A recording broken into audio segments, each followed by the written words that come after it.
Batting ಹಿಡ್ಕೊಂಡಿನಿ, ball ಬರುವುದು ಅಷ್ಟೇ ಕೈಲಾಗತ್ತೀನಿ. ಈಗ ಅಷ್ಟೇ ಅದ ನೋಡ, ಅದ್ರ ಬಿಟ್ಟು ಹೆಚ್ಚಿಗೆ ಏನು ಹೇಳೋದಿಲ್ಲ.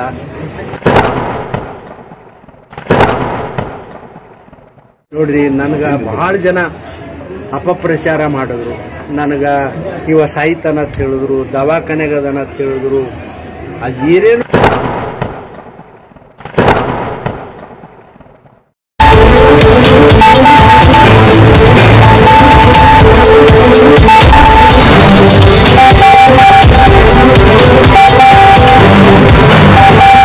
देख रहे हैं यूटीवी न्यूज, मैं आपके साथ महबूब शेख। ಏನೋ ಹೇಳಿದ್ರು, ಅದು ಅವ್ರು ಯಾರ್ದು ಎಲ್ಲರೂ ಸುಳ್ಳು ಹೇಳಿದ್ರು. ನನಗ ಹೌದಪ್ಪ, ಅದು ಕೆಮ್ಮಾಗೋದು ಬೇಡ, ಯಾರಿಗೆ ನಿಮ್ಗೇನು ಕೆಮ್ಮಾಗುದಿಲ್ಲೇನ್ರಿ? ಎಲ್ಲರಿಗೂ ಕೆಮ್ಮ ಆಗ್ತದ, ಆಮೇಲೆ ಉರಿ ಬರೋದಿಲ್ಲ ನಿಮ್ಗ. ನಿಮ್ಮಂಗೇನ ನಮಗೂ ಆಗಿತ್ತಪ್ಪ ಅಷ್ಟೇ. ಅದು ಬಿಟ್ರೆ ಇವನು ಸೈತನ ಇದು ಎಲ್ಲರೂ ಎಲ್ಲಾದ್ರೂ ಡೆಲ್ಲಿ ತನೂ ಹೋಗಿ ನಮ್ಮ ಪಾರ್ಟಿ ಪ್ರೆಸಿಡೆಂಟ್ ಹತ್ರ ಹೇಳ್ಯಾರ. ಏನ್ ಹರ್ಕತ್ತಿತ್ತಪ್ಪ ಇವ್ರಿಗೆ ಹೋಗಿ ಇವ ಸೈತನ ಅಂತ ಹೇಳೋದು. ನನ್ನ ಸಾವು ಇವ್ರ ಕೈಯಾಗದ. ಕರ್ನಾಟಕ ರಾಜ್ಯದಲ್ಲಿ ಒಬ್ಬ ದಲಿತ ವ್ಯಕ್ತಿಯಾಗಿ ಬಿಜಾಪುರ ಜಿಲ್ಲೆಯಿಂದ ಇತಿಹಾಸ ನಾನು ನಿರ್ಮಾಣ ಮಾಡೀನಿ. ಮಗ ಇತಿಹಾಸ ನಿರ್ಮಾಣ ಮಾಡೋತನ ನಾನಂತೂ ಸಾಯುವುದಿಲ್ಲ. ನಾನು 83 ಆಗಲಿ 93 ಆಗಲಿ ನಾನು ಬದುಕವನೇ.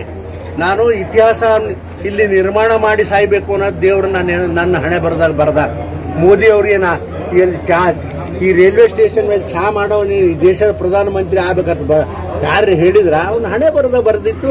ಅವರು ದೇಶದ ಪ್ರಧಾನಮಂತ್ರಿ ಆಗಿ ಇವತ್ತು ನೋಡ್ರಿ ಎಂತ ಸುಧಾರಣೆಗಳ ಮಾಡ್ಲಕತ್ತೆ. ನಾನು ಅಷ್ಟೇ.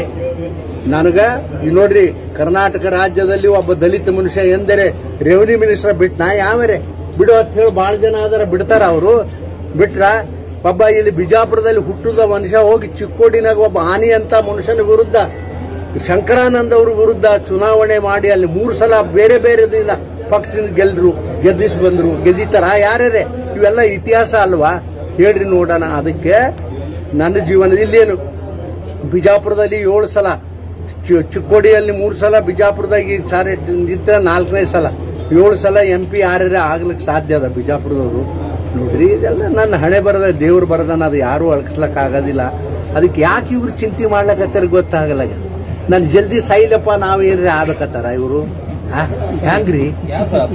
ಅಲ್ಲ, ಅಪಪ್ರಚಾರ ಯಾರು ಮಾಡ್ತಾರೆ ನಿಮಗೆ ಗೊತ್ತದ. ನೀವೇ ಎಲ್ಲರೂ ಬರ್ದಿರಿ, ಹೇಳಿಲ್ಲ ನಿಮ್ಮ ಹತ್ರ ಬಂದವ್ರು. ಹೇಳ್ರಿ ನೋಡೋಣ. ನೀವು ಲಿಂಗಾಯತರ ವಿರುದ್ಧ ಹೇಳಿಲ್ಲ ನಿಮ್ಮ ಮುಂದ. ಮನುಷ್ಯರು ನೀವೇ ಬರೀಲಕ್ಕೆ ನಿಮ್ ಮನುಷ್ಯತ್ವ ಇಲ್ಲ. ನಾನು ನೋಡಿಲ್ಲ. ನೀವು 45 ವರ್ಷದಿಂದ ಜನ ಈ ಜಿಲ್ಲೆನಲ್ಲಿ ನೋಡ್ತಾ ಇದ್ದಾರೆ. ನಾನು ನನ್ನ ಜಾತಿಯವನು ಒಬ್ಬರನ್ನ ನಾ ಬರೆಸ್ಕೊಟ್ಟಿಲ್ಲ. ಎಲ್ಲರೂ ನನಗೆ ಎಲ್ಲಾ ಸಮಾಜದ ಜನರನ್ನು ಕಟ್ಕೊಂಡ್ರು. ಗೊಲ್ರು, ವಡ್ರು, ಕುರುಬರು, ಆಮೇಲೆ ಬಡಿಗೇರು, ಕುಂಬಾರು, ಅಂತ ಸಣ್ಣ ಸಣ್ಣ ಸಮಾಜಗಳನ್ನ ಕಟ್ಕೊಂಡು ನಾನು ರಾಜಕಾರಣ ಮಾಡ್ಕೊಂಡು ಬಂದೀನಿ ಅನ್ನೋ ಕಾರಣಕ್ಕೆ ಎಷ್ಟು ವರ್ಷ ಬದುಕತ್ತೇಳಿ. ಆಮೇಲೆ ದಲಿತನಿಗೆ ಇಂಥ ಜಿಲ್ಲೆನಲ್ಲಿ ಕರಿಗೇರ್ ಅವ್ರನ್ನ ಬಿಟ್ರ ಯಾರು ಬದುಕಿದ್ರ? ಉತ್ತರ ಕರ್ನಾಟಕದಲ್ಲಿ ಯಾರೂ ಬದುಕಿಲ್ಲಪ್ಪ, ಯಾರೂ ಬದುಕಿಲ್ಲ. ಆದ್ರೆ ನೋಡ್ರಿ, ಇದು ಅಪಪ್ರಚಾರ ಮಾಡಬಾರ್ದು. ಯಾರಪ್ಪ ಹೇಳಿದ್ರು ನಿಮ್ಗ? ನೀವೇ ಪತ್ರಿಕೆಯಲ್ಲಿ ಟಿವಿನಲ್ಲಿ ಬರಲಿಲ್ಲ, ಟಿವಿನಲ್ಲಿ ಬರಲಿಲ್ಲ, ನೀವೇ ತಾನೇ ಬರೆದಿದ್ದು. ಯಾಕೆ ಬರೆಯೋದಿಲ್ಲ ನಾವು ಅಂತ ಹೇಳ್ಬೇಕು? ಗೊತ್ತಿರಲಿಲ್ಲ ನಿಮಗ? ಅದಕ್ಕೆ ಇವೆಲ್ಲ ನೋಡ್ರಿ, ಯಾರ ಕೈಯಾಗೂ ಯಾರಾಗೋದು ಯಾರ ಕೈಯಾಗೂ ಇಲ್ಲ. ದೇವ್ರು ಬರೆದಿರ್ತಾನ, ಅವ್ರ ಹಣೆ ಬರದಿರ್ತದ, ಅವ್ರ ಹಣೆ ಬರದಾಗ ಆಗ್ತಾರ. ನಾನಂತೂ ನಕ್ಕಿ ಈ ಕರ್ನಾಟಕ ರಾಜ್ಯದಲ್ಲಿ ಇತಿಹಾಸ ನಿರ್ಮಾಣ ಮಾಡೋತನ ನಾ ಏನು ಸಾಯುವುದಿಲ್ಲ ಅನ್ನೋ ಮಾತು ಬಹಳ ಸ್ಪಷ್ಟವಾಗಿ ಹೇಳ್ತೀನಿ.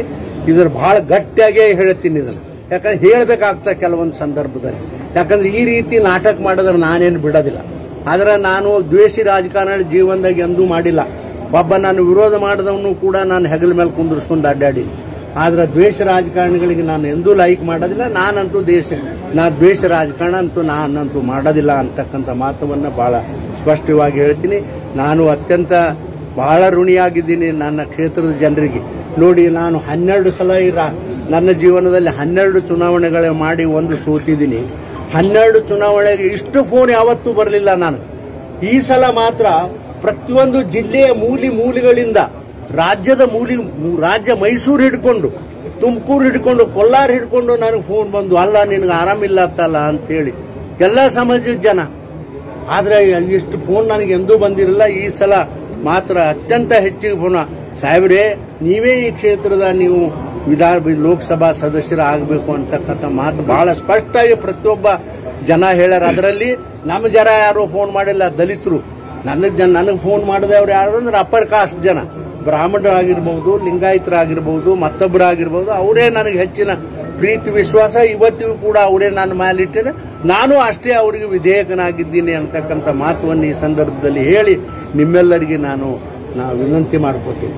ಸರ್, ಈಗ ರಾಷ್ಟ್ರೀಯ ಅಧ್ಯಕ್ಷರಿಗೆ ತಲುಪಿಸ್ಯಾರ ಅಂತ ಹೇಳಿದ್ರೆ ನಿಮ್ ಪಕ್ಷದವ್ರೆ ತಲುಪಿಸ್ಬೇಕಲ್ಲ? ಯಾರು ರಾಷ್ಟ್ರೀಯ? ಹೌದಪ್ಪ, ನಮ್ಮ ಪಕ್ಷದಾಗೇನು ನಮ್ಮಲ್ಲಿ ಇಲ್ದವ್ರು ಇರ್ತಾರ, ಬೇಕಾದವ್ರು ಇರ್ತಾರ, ಯಾರು ಇರ್ಬೇಕು ಅವರು. ನೀವೇ ನಿಮ್ಗೆಲ್ಲ ಗೊತ್ತದ, ಅದನ್ನ ನೀವು ಹೇಳಂಗಿಲ್ಲ, ನಾನು ಬಾಯಿಲೆ ಹೇಳ್ಸವ್ರ ಆಟ ದಂಡದಿನೇ ನಾನು ನೀವೇ ಹೇಳಿಸ್ತೀರಪ್ಪ. ನಾ ಯಾರ್ದು ಹೆಸರು ಹೇಳಂಗಿಲ್ಲ.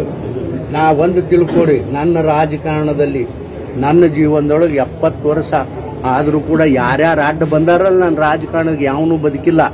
ಇವತ್ತಿಗೂ ನೋಡ್ರಿ, ಇಷ್ಟು ಜನ ಅದಾರ ರಾಜಕಾರಣದ, ಒಬ್ಬರೇ ಅದನ್ನೇನು ನೋಡ್ರಿ, ನಾನು ಕಾಡ್ದವ ಯಾರು ಉಳಿದಿಲ್ರಿ, ಉಳಂಗಿಲ್ಲ. ದೇವ್ರೇ ಖಲಾಸ್ ಮಾಡ್ತಾನ ಅವ್ರಿಗೆ. ನಾವ್ ಯಾರು ಮಾಡೋದು ಬೇಡ, ದೇವ್ರೇ ಖಲಾಸ್ ಮಾಡ್ತಾನ.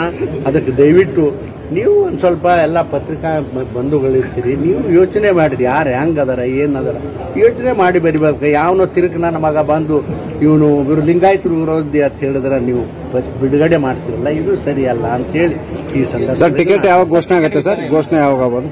ಟಿಕೆಟ್ ವಿಚಾರ ಯಾವಾಗ ಆಗ್ತದೋ ಏನಾಗ್ತದೋ ಗೊತ್ತಿಲ್ಲ.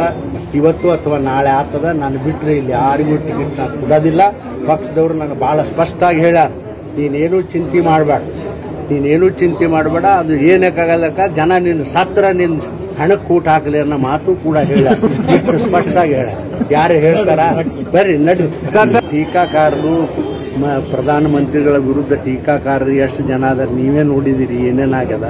ಅದೇನು ಅವ್ರ ಸಲಹೆ ಮಾಡಿದ್ರ ಚಾವಡಿ ಉಪಯೋಗ ಅಲ್ಲಿ. ಈ ಜಿಲ್ಲೆನಲ್ಲಿ ಲಿಂಬೆ, ದಾಳಿಂಬ, ಆಮೇಲೆ ಹಣ್ಣ, ದ್ರಾಕ್ಷಿ ಬೆಳಿತಾರ ಇಲ್ಲಿ ಅನ್ನೋ ಕಾರಣಕ್ಕೆ ಪ್ರತಿ ಅವ್ರು ಯಾವ್ಯಾವ ಟೈಮ್ದಾಗ ಏನೇನು ಬೆಳಿತಾರ ಅವರು ಈ ನಮ್ಮ ಒಂದು ಸ್ಟಾಲ್ ಇಟ್ಕೊಂಡು ಇಲ್ಲಿ ಮಾರ್ಲಿ ಅನ್ನೋ ಉದ್ದೇಶಕ್ಕೆ, ಒಳ್ಳೆ ಉದ್ದೇಶ ಇಟ್ಕೊಂಡು ಮಾಡಿದ್ರೆ ಅದ್ರ ಜೊತೆ ಒಬ್ಬನಿಗೆ ಅಥವಾ ಇಬ್ಬರಿಗೆ ಕೆಲಸ ಸಿಗ್ತದ, ಜನರಿಗೆ ಅವ್ರಿಗೆ ಅನುಕೂಲ ಆಗ್ತದೆ. ಬಿಜಾಪುರದಾಗ ಇಲ್ಲಿ ಸ್ಟೇಷನ್ದಾಗ ರೈಲ್ವೆ ಬಂದಾಗ ಓಡ್ ಹೋಗಿ ಸ್ಟೇಷನ್ ಇದು ಗಾಂಧಿ ಚೌಕ್ ಹೋಗಿ ಇದು ತರ್ಲಕ್ ಆಗೋದಿಲ್ಲ ದ್ರಾಕ್ಷಿ ಅಂತದ್ದು ಎಲ್ಲ ಇಲ್ಲಿ ವ್ಯವಸ್ಥೆ ಸಿಗಲಿ ಅನ್ನೋ ಉದ್ದೇಶಕ್ಕಾಗಿ ಮಾಡ್ಯಾರಪ್ಪ. ನಮಸ್ಕಾರ ಎಲ್ಲರಿಗೂ.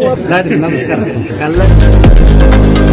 लेटेस्ट न्यूज अपडेट्स के लिए YouTube एक्सप्रेस को सब्सक्राइब कीजिए, साथ में बेल आइकॉन को भी क्लिक कीजिए, साथ ही साथ लाइक, शेयर और कमेंट करना ना भूलिए।